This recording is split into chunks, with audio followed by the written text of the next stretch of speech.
Hello students, मैं doctor Anil Arora, department of botany, Dungar college, Bikaner से। आज हम productivity and methods of measuring productivity in plant ecology इस विषय के दूसरे वीडियो के बारे में बात करते हैं।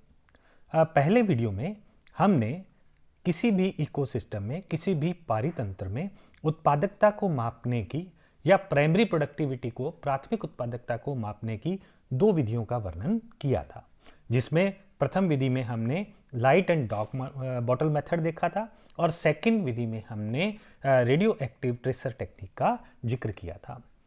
प्रथम जो हमने मेथड देखा था या प्रथम विधि जो हमने देखी थी, उसमें हमने जो लाइट और डार्क जो बॉटल्स थी उसमें ऑक्सीजन की कंसंट्रेशन, ऑक्सीजन की मात्रा को मेजर करके हमने प्राथमिक उत्पादकता की गणना की थी, जबकि रेडियो ट्रेसर टेक्निक में हमने रेडियो एक्टिव कार्बन का उपयोग करके हमने निकलने वाली जो प्रकाश संश्लेषण की क्रिया में प्रयुक्त होती है कार्बन डाइऑक्साइड, वो या रेस्पिरेशन में निकलने वाली कार्बन डाइऑक्साइड में रेडियो एक्टिव कार्बन की सहायता से कार्बन डाइऑक्साइड की कंसंट्रेशन को ज्ञात करके हमने प्राइमरी प्रोडक्टिविटी की आकलन किया था। आज इस वीडियो में हम क्लोरोफिल कंसंट्रेशन मेथड की बात करेंगे। This method is based upon estimation of producers from chlorophyll concentration and light intensity through the water column। आज इस विधि में हम जो प्राथमिक प्रोडक्टिविटी है या जो उत्पादक हैं उनकी गणना हम कैसे करेंगे। हम क्लोरोफिल कंसंट्रेशन और प्रकाश की जो तीव्रता है वो किसी भी एक्वेटिक इकोसिस्टम में या वाटर के कॉलम में हम इनको माप करके, हम क्लोरोफिल की सांद्रता को माप करके, हम प्रकाश की तीव्रता को माप करके हम प्राइमरी प्रोडक्टिविटी की गणना कर सकते हैं। The technique evolve from the discovery by plant physiologist that A close relationship exist between chlorophyll concentration and photosynthesis at any given light intensity। इस जो ये विधि है इसका कब पता चला या इसका कब इजाद किया गया इस विधि को, जब यह फिजियोलॉजिस्ट ने यह बताया कि पादपों के अंदर, हरे पादपों में क्लोरोफिल की कंसंट्रेशन, क्लोरोफिल की जो सांद्रता होती है और प्रकाश संश्लेषण की क्रिया होती है, उनमें आपस में संबंध होता है। कब? जब एक निश्चित प्रकार की प्रकाश तीव्रता उन्हें मिलती है। तो हम कह सकते हैं कि निश्चित प्रकाश तीव्रता में क्लोरोफिल की सांद्रता और प्रकाश संश्लेषण की क्रिया में कोई आपस में संबंध पाया जाता है। If the assimilation ratio and the available light are known, gross production can be estimated. तो हम कह सकते हैं कि अगर हमें स्वांगीकरण अनुपात और उपलब्ध प्रकाश के बारे में अगर हमें पता हो तो हम ग्रोस प्रोडक्शन या हम सकल उत्पादन के बारे में अनुमान लगा सकते हैं या उसकी गणना कर सकते हैं। इसको कैसे किया जा सकता है? इसको हम कर सकते हैं by the extracting pigments and then measuring the chlorophyll concentration with a spectrophotometer.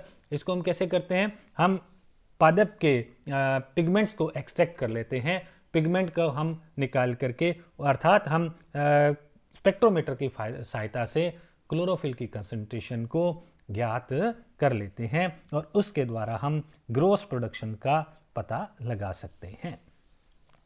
The method was first used to estimate primary productivity. इस विधि का उपयोग पहले प्राइमरी प्रोडक्टिविटी, प्राथमिक उत्पादकता को ज्ञात करने के लिए किया जाता था।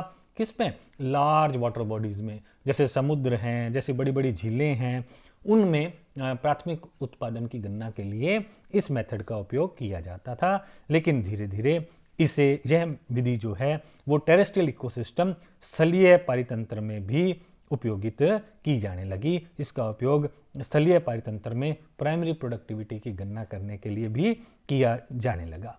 This method involves the determination of chlorophyll contents of phytoplankton in a given volume of water। इस विधि में दिए गए जो जल है उसका जो वॉल्यूम है, जल का जो हमारे पास वॉल्यूम है उसमें कितने फाइटोप्लैंक्टन हैं, उनके अंदर उपस्थित क्लोरोफिल कंसंट्रेशन की हम गणना करके हम प्राइमरी प्रोडक्टिविटी का पता लगा सकते हैं।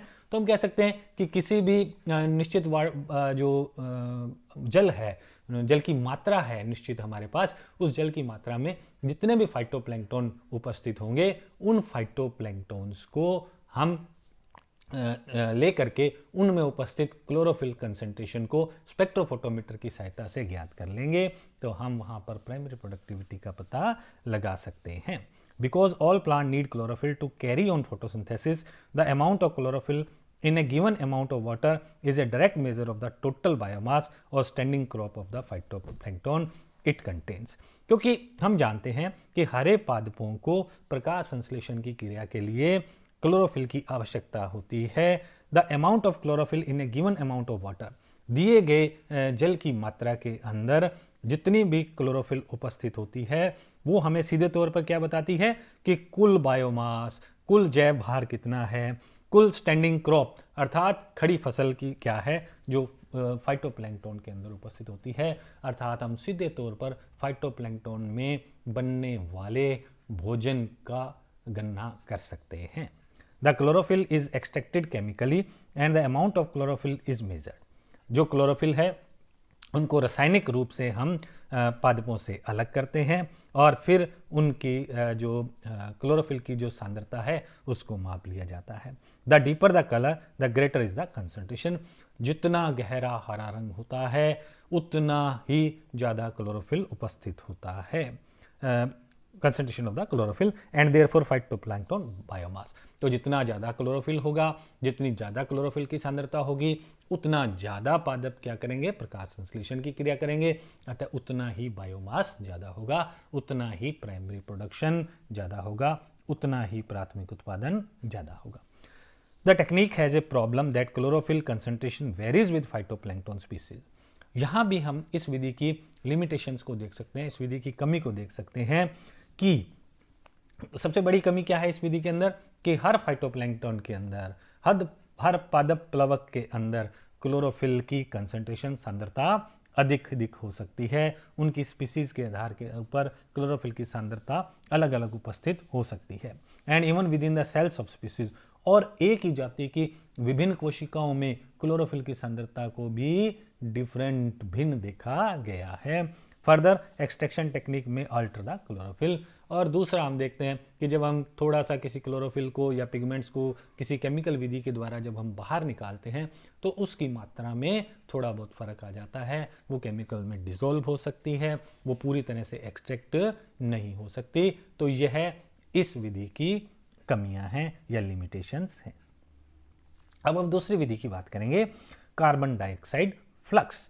अब हम ये देख सकते हैं कार्बन डाइऑक्साइड फ्लक्स का यहाँ पर मतलब क्या है कि कितनी कार्बन डाइऑक्साइड है वो किसी भी इकोसिस्टम के अंदर यूज होती है, प्रयुक्त होती है। It is one of the most useful method for estimating primary productivity. यह जो हमारे स्थलीय प्रकार के इकोसिस्टम होते हैं, जो हमारे स्थलीय पारितंत्र होते हैं, उनमें प्राथमिक उत्पादकता को ज्ञात करने के लिए सबसे महत्वपूर्ण विधि है। It helps measuring both gross and net primary production. इसकी सहायता से हम सकल और नेट दोनों तरह के प्रोडक्शन या उत्पाद को ज्ञात कर सकते हैं। It involves measurement of the Uptake of carbon dioxide in the photosynthesis and it's release in the respiration. इस विधि में हम किसको मापते हैं? हम पादपों के द्वारा ग्रहण की गई कार्बन डाइऑक्साइड की सांद्रता को मापते हैं, प्लस हम रेस्पिरेशन में निकलने वाली कार्बन डाइऑक्साइड की सांद्रता को ज्ञात करते हैं या उसकी गणना करते हैं। In this method a simple of community which may be twig, its leaves, a segment of tree stem, the ground cover and soil surface, or even a portion of the total community, such as an site sample of grassland enclosed in a clear plastic tent। इस विधि में हम सबसे पहले क्या करते हैं कि simply हम वो भाग लेते हैं जहां पर हमें प्रकाश संश्लेषण की क्रिया में प्रयुक्त होने वाली कार्बन डाइऑक्साइड और पादपों से निकलने वाली रेस्पिरेशन की, श्वसन की क्रिया में निकलने वाली कार्बन डाइऑक्साइड को मापना है। तो ये क्या हो सकता है? ये एक पत्तियां हो सकती हैं, ये एक ट्विग हो सकती है जिस पर बहुत सारी पत्तियां लगी हों, ये किसी वृक्ष या ट्री के स्टेम का एक भाग हो सकता है। ये जो अपने सॉइल होती है, मृदा होती है, उस पर उपस्थित जो पादप होते हैं, उस पर फैले हुए पादप, उनको भी हम प्रयुक्त कर सकते हैं। या इसके अलावा हम क्या कर सकते हैं कि किसी भी कम्युनिटी के, किसी भी समुदाय के एक निश्चित क्षेत्रफल को हम ले सकते हैं। अर्थात मान लीजिए हमारे पास कोई कम्युनिटी है जो 100 मीटर के अंदर फैली हुई है, तो हम कुछ 10 मीटर का भाग लेकर के उसके ऊपर टेंट लगा करके हम उतने भाग के अंदर कार्बन डाइऑक्साइड की कंसंट्रेशन को ज्ञात कर सकते हैं। फिर हम उससे अनुमान लगा लेंगे कि पूरे समुदाय में कितनी कार्बन डाइऑक्साइड प्रयुक्त होती है और श्वसन की क्रिया में कितनी कार्बन डाइऑक्साइड बाहर निकलती है। Air is drawn through the enclosure and the carbon dioxide concentration in incoming air and outgoing air is measured with an infrared gas analyzer or by absorption on a QH column। तो इस विधि में क्या करते हैं कि हम किसी भी एक निश्चित भाग को, पादप के एक निश्चित भाग को या समुदाय के एक निश्चित भाग को कवर कर देते हैं और उसमें एक केवल छोटा स्थान छोड़ते हैं जहां से वायु अंदर जाती है, एयर अंदर जाती है। मान लीजिए हमने किसी बड़े समुदाय के ऊपर एक छोटे भाग को टेंट से कवर कर दिया, तो ये प्लास्टिक का टेंट क्लियर होता है, इसमें लाइट अंदर प्रविष्ट होनी चाहिए ताकि प्रकाश संश्लेषण की क्रिया हो सके।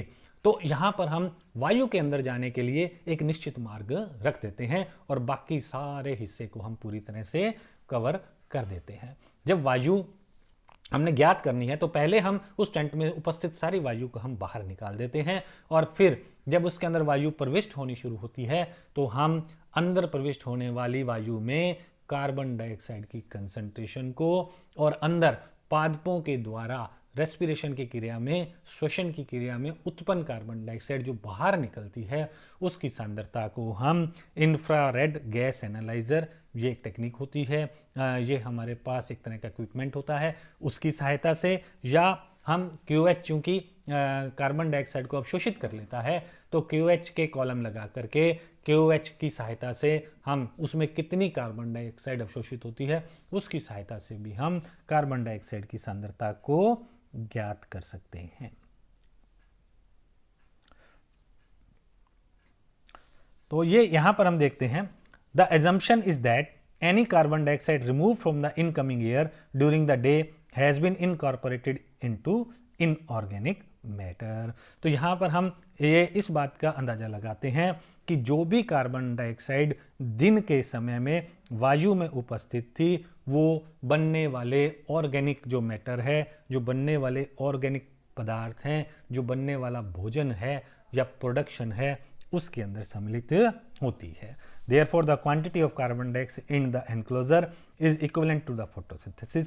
तो इसका मतलब ये हो गया कि जितनी भी कार्बन डाइऑक्साइड जो हमने टेंट इत्यादि लगा करके स्थान जो कवर करके हमने एक निश्चित स्थान बनाया था उसमें अंदर प्रविष्ट होती है, वो प्रकाश संश्लेषण की क्रिया के द्वारा भोजन को बना लेती है। और अगर हम इसमें से श्वसन में निकलने वाली कार्बन डाइऑक्साइड की सांद्रता को अगर हम माइनस कर देते हैं तो हम एक निश्चित तौर पर हम एक net primary gross primary productivity या नेट प्राइमरी प्रोडक्टिविटी का अंदाजा हम इससे लगा सकते हैं। और अगर हम ऐसा ही कोई डार्क एनक्लोजर बना लें, अगर ऐसा ही हम कोई प्लास्टिक का टेंट ऐसा प्रयुक्त करें जिसमें लाइट नहीं जाए अर्थात प्रकाश संश्लेषण की क्रिया नहीं हो, the amount of carbon dioxide produced in the dark bag, जब इस डार्क बैग के अंदर जो कार्बन डाइऑक्साइड श्वसन की क्रिया के द्वारा वो बाहर निकलेगी, वो हमें क्या बताएगी, वो हमें ये बताएगी कि रेस्पिरेशन की क्रिया के अंदर कितनी कार्बन डाइऑक्साइड बाहर निकलती है।